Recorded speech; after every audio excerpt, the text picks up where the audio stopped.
تو پھر ان کا عالم کیا ہوگا. تو اس سے پھر صدقہ اور خیرات کا ماحول پیدا ہوتا ہے اور ہم غربا کو اپنے ساتھ خوشیوں میں شریک کرتے ہیں. اب سوال یہ ہے، کیا تقویٰ بھوک اور پیاس سے حاصل ہوتا ہے؟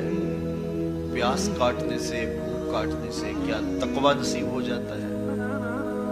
صبح سے لے کر شام تک روزہ رکھنے کی تلقین کی گئی. یہاں ناروے میں اور مختلف ممالک کے اندر 20 گھنٹے کا روزہ ہے، اور ہمارے بھی یہاں 16-17 گھنٹے مسلسل شدت کی گرمی میں بھوک اور پیاس کاٹنا ہوتی ہے.